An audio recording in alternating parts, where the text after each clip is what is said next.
These two swords were used a generation apart by English soldiers in colonial Massachusetts. The one on the right was carried by Myles Standish, the military leader of the Plymouth Pilgrims in the 1620s. The one on the left belonged to Benjamin Church, the captain of a militia company made up largely of praying Indians during King Philip's War.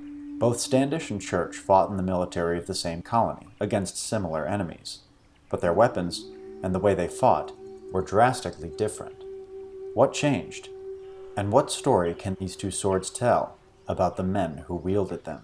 Myles Standish is famous for his role in helping to found Plymouth Colony, but the details of his life before the voyage of the Mayflower are incredibly sketchy. He was either from Lancashire or the Isle of Man. We're not really sure which. But he was probably of noble descent. In 1669, the Puritan historian Nathaniel Morton wrote that Standish was heir apparent to a great estate of land and livings, which were surreptitiously detained from him.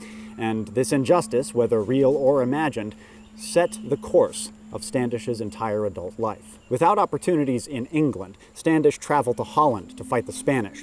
By 1620, he was living in the city of Leyden. Also in Leyden at that time was a Puritan congregation that would be later known as the Plymouth Pilgrims, who were currently searching for nautical and military experts to assist in a planned journey to Virginia. Initially, they wanted Captain John Smith to be their military advisor, but then decided against it, even though Smith had expressed interest. He was too domineering and way too expensive, and he had nothing but contempt for the Puritans, deriding the Pilgrims as humorists, which doesn't mean that they were particularly funny, it's just an old-timey word for a religious fanatic. Standish, on the other hand, was cheap, local, and tractable, but he also had a bit of an attitude problem. You see, Myles Standish suffered from an acute case of short man syndrome. I'm half joking, of course. It's been pretty definitively proven by this point that the Napoleon complex is a myth. But that doesn't mean that some people aren't somewhat sensitive about their height. And Standish was very, very, very short. Something that his enemies and detractors never let him forget. A colonial gun runner who was banished from New England by the Puritans called Standish Captain Shrimp in his writings, which sounds like something that would appear in a presidential tweet. The Puritan historian William Hubbard, writing in 1677, described Standish by saying, "A little chimney is soon fired." So was the Plymouth captain, a man of very little stature, but of very hot and angry temper.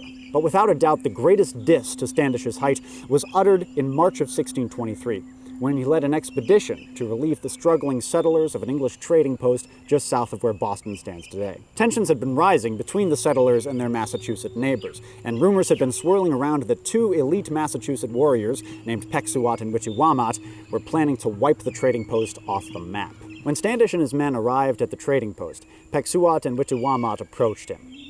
"You are a great captain," Pequot said, "yet you are but a little man. I be no sachem, yet I am of great strength and courage." Strangely enough, Standish bore these insults with enormous patience, and when the two had finished taunting him, they returned to the Massachusetts camp without incident. The next day, Standish invited Pequot and Wittewamat into the settlement for lunch.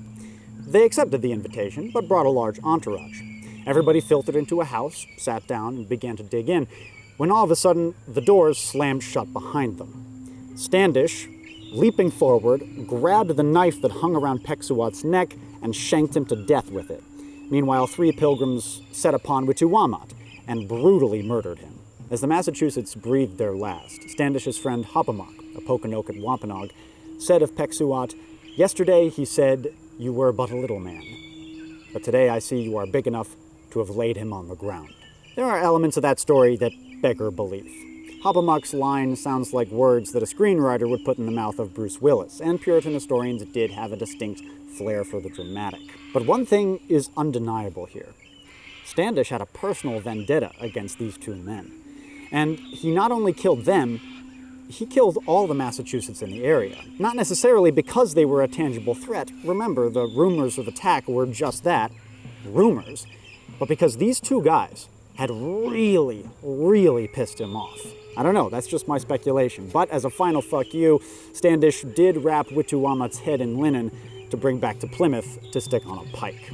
You'd think that such a blunt instrument of a man would wield a weapon that was, well, a blunt instrument.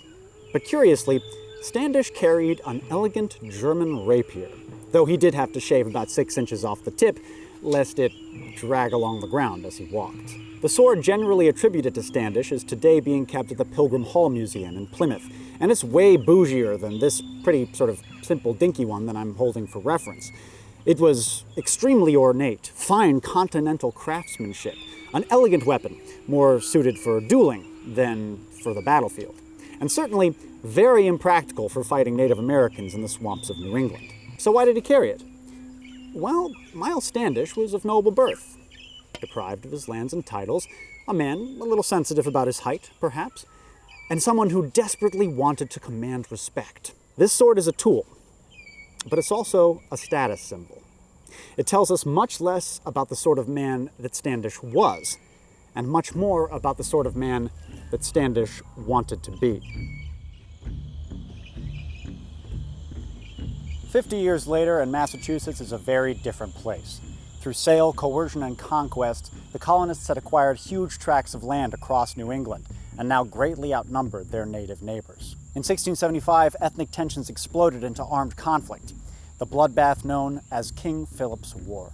Until very recently, when historians started to bother to tell the story of this war from the native perspective, one man was unquestionably regarded as the hero of King Philip's War, its most capable commander, its most dashing soldier.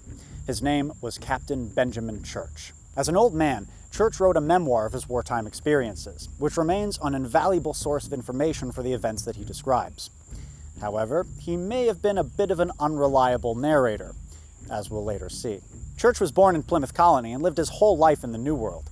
In 1675, he started to build a farm on land that was owned by the Pokanoket Wampanoags.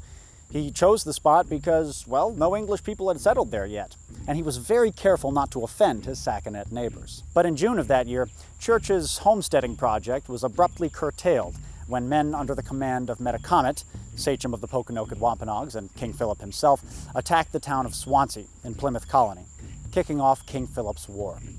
Governor Josiah Winslow of Plymouth called upon Church to raise a company of militiamen. That company would later go on to partake in many of the major actions of that conflict. Through the campaigns of 1675 and early 1676, which were mostly unmitigated disasters for the English, Church claims that he repeatedly urged colonial officials to adopt a new style of warfare, more suited to the thick woods and boggy swamps of southeastern New England. Though Church never missed an opportunity to emphasize how brilliant he was, not to mention brave, hardy, and handsome, there probably is some truth to this. Many of the English soldiers who marched against Metacomet in retaliation for the attack on Swansea would have been equipped in much the same way that Myles Standish was 50 years earlier, namely heavy armor. Many of them also carried pikes and obsolete matchlock muskets, while natives had long since recognized the superiority of the cutting-edge flintlock musket, which was ideal for guerrilla warfare. After the crushing English defeat at the Sudbury fight in April 1676, Church traveled to Plymouth to again plead with colonial leaders in a meeting of the Council of War. He argued that they should give him command of an army that was no less than 300 men strong, and that it should be made up largely of allied natives. Furthermore, he said they shouldn't just hole up in a garrison or a fort and wait for Metacomet to come to them. Instead, they should hide out in the woods, like their enemy did. The council refused this proposal. A big army of 300 men, that's expensive, and Church's plan to rely on native allies made them very nervous. But in the end, Church got his way. Over the following weeks, Metacomet's forces devastated the English settlements of southeastern Massachusetts, so Church traveled again to Plymouth to see how he could make himself useful. This time, the council approved his proposal, with some slight modifications, giving him command of a large number of men, 2/3 English and 1/3 native. To hear Church tell it, he and he alone was solely responsible for implementing the tactics that turned the tide of the war. I doubt this very much, but even I have to admit that his strategies were incredibly effective. As Church and his men relentlessly pursued Metacomet across Massachusetts, his company quickly adapted to the realities of guerrilla warfare, in large part because Church actually listened to the advice that his native allies were giving him. Church writes that on one occasion, he asked some native men serving under him how they were able to get the advantage over the English when fighting in the woods. The natives replied that it was quite simple. They marched spread out through the wilderness, and when they encountered English troops, they scattered, so they always appeared to be more numerous than they were. They wore moccasins and didn't bother with heavy equipment. Instead, they relied on stealth, moving quickly and quietly through the woods in order to confuse their enemy. Whereas the English always marched in a clump and never separated or strategically retreated. Therefore, when a native force encountered an English one in the woods, they always knew how many of them they were facing. Fighting like that, it seems pretty apparent that a rapier would be as useless as a pike. Improvements in firearm technology essentially guaranteed that any clashes between Church and Metacomet would be fought primarily at long range. Melee weapons were an afterthought, and when they were used, it was probably more in accordance with the native style of hand-to-hand combat. Basically, hit and run. And this is perfect for that. It's a cutlass, a naval weapon, used for close combat on ships. Very, very simple. Basically an iron bar. And this one that I've got right here is actually way more fancy and ornate than the super stark and simple one that Church carried. You don't need to know any fancy footwork to be able to use this sword. It's a hunk of metal. You hit people with it, they die. But there's another aspect of Church's personality that we should probably discuss. So far, I may have given you the impression that he was a 17th century Han Solo, a swashbuckling blowhard, a lovable asshole. But given Church's actions toward the end of the war, I think we can safely remove the word lovable from that moniker. Don't take Church's employment of native soldiers as evidence that he was some kind of enlightened colonizer. In the summer of 1676, he forced Wampanoag captives to go seek out Wampanoags that were still resisting the English, using their families as leverage. The captives would pretend to be informing Metacomet's men about the whereabouts of English soldiers, only to go right back to Church and tell him the location of these pockets of resistance. In his memoirs, Church proudly tells the story about how he and his men captured Metacomet's wife and 9-year-old son. What he leaves out is how many leading clergymen of Plymouth, citing biblical justifications, argued that the young boy be put to death. In the end, cooler heads prevailed, and the boy was merely sold into slavery. Church portrays the last days of King Philip's War as a climactic game of cat and mouse, as he and his company tracked down and cornered Metacomet's remaining forces.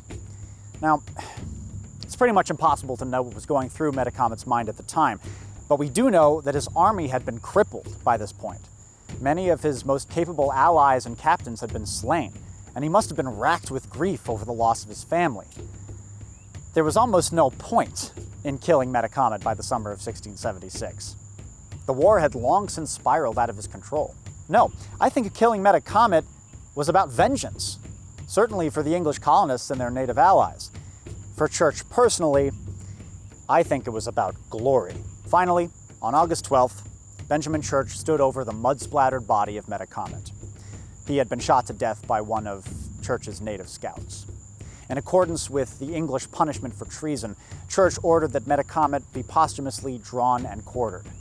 His head was brought to Plymouth, and much like Wituwamat's 50 years before, it was stuck on a pole, where it remained on display for decades. But Metacomet's death isn't the climax of Church's account, not really. He then describes in gory detail how he tracked down and took prisoner Anawan, a venerable captain of the Wampanoag, who had served under Massasoit, Metacomet's father, back in the Pilgrims' day. The night of the capture, after everyone but the two captains had fallen asleep, Anawan presented Church with Metacomet's own wampum belts and royal regalia. This gesture meant a lot to Church, and in his mind, signified his singular importance in saving New England from the native threat. Just take the words he puts into Anawan's mouth.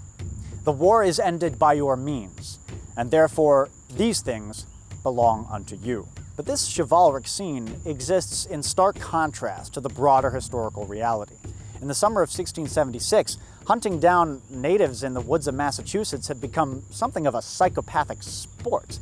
Authorities and slave traders paid good money for captives, and these English headhunters faced very little personal danger from their desperate and starving quarry. Or look what happened that September, when the General Court of Massachusetts Bay formed a committee to decide what they should do with Native American captives who hadn't been directly implicated in violence against the English.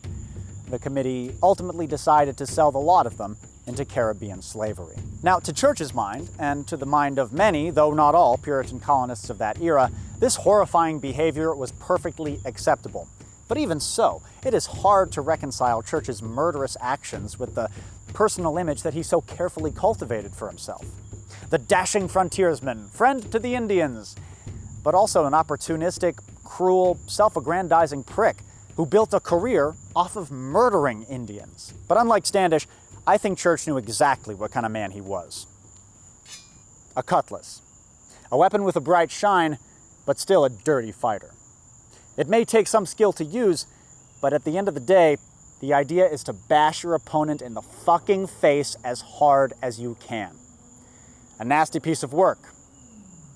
Both the sword and the man.